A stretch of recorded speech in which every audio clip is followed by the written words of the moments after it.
Carnival has been struggling during the COVID-19 pandemic would be an understatement. The entire cruise industry and its operations have been shut down for a year, and attempts to reopen have been shut down by the CDC. However, the light at the end of the tunnel appears to be drawing near. For investors willing to ride out the short-term struggles, politics, and financial hurt, Carnival, ticker symbol CCL, has a significant amount of upside potential. Hello, ladies and gentlemen, this is StockerFinance, and welcome back to another analysis video. Today we're going to be analyzing the Carnival Corporation, a very unique company, down around 48% since the COVID crash just over a year ago. And because it's springtime now, and this time in 2020 is really when everything started to go downhill. A little bit before this, actually, it was in March, to be exact, is when everything in the market started to tank, et cetera, et cetera. You guys have heard the story a million times by now, I'm sure, since everyone's been stuck at home watching the news. But this is a company that I've been kind of keeping my eye on for the past few months, and now I think it's really started to become more prominent as they just announced that cruise ships, or at least for Carnival specifically, that they're going to be starting cruises again in July. So before I hop into specifics about this company, we really need to look at the industry as a whole, the cruise industry outlook. So really quickly here, the cruise lines are seeking an increased amount of pent-up demand for cruises to resume. So they've been stuck inside during lockdown. All these people, families, and individuals are now ready to get out of the house. And what's one of the best ways to do that? Well, to go on a cruise. Booking volumes for Carnival's future cruises were around 90% higher during Q1 2021 than the previous quarter, which really shows an increased interest in customers to go on cruises in the near future. And as summer approaches, I also expect total booking volume to keep increasing. The full year 2022 bookings are already higher than that very impressive 2019 year, and I expect 2023 bookings to be even greater as regulations around COVID safety, specifically on cruises, start to lighten. So Carnival also plans to resume its cruise ship, as I previously stated, its operations in July later this year. It's gonna draw increased interest from potential customers depending on the success of those cruises. And I fully expect Carnival to take COVID precautions seriously, which will prevent the chance of an outbreak taking place on that cruise. And that's one of the serious risks as an investor or potential investor in this company that could happen. We don't want to invest in this company, have them start up cruises again. There's an outbreak, boom, they're shut down for a few more months or a year or however long, especially with the media really attacking and really blowing up any news story or COVID story related to the cruise industry. Now, in terms of, if we move on here, in terms of there being a risk of an outbreak among cruises, what is the likelihood of that happening? Well, it's fairly high, but also the chance of this scenario happening, it's starting to lower every single day, and we can largely attribute this to the rollout of vaccines, which has now been delivered to over 264 million Americans as of this recording here. And according to cruising.org, which is a 2021, they released a State of the Industry report.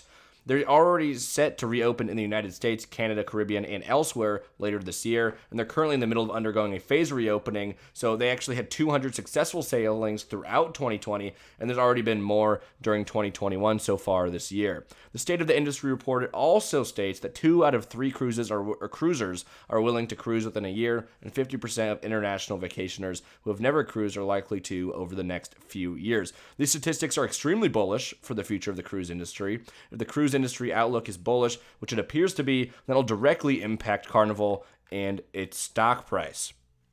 Now, the company's stock currently trades around $27 per share as of this recording, significantly below its pre-COVID price of around $50 per share. So that's around a 48% decrease, although it has, since the bottom during the March crash back a little over a year ago, it's recovered about 100% since then, still below, still down 48% or more to its pre-COVID price of about $50 per share. So that's a near 100% return if Carnival stock rebounds to its pre-COVID value, which it very well could within the next year, depending on how things go, depending on how its revenue, and especially the biggest, I think one of the biggest effectors of the company's stock price here is analysts reassessing and increasing their earnings estimates, which will cause investors to realize that demand for cruises is extremely high, and the stock price will reflect those analyst reassessments. However, it's hard to put an exact timeline on when this will happen.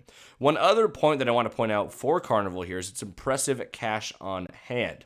So the cruise industry outlooks is mostly positive, and Carnival has a near 100% upside using its pre-COVID stock price as just a kind of, I guess, kind of just an end, or kind of a, what's the word for it? We use its pre-COVID stock price as just kind of a assumption of a future intrinsic value.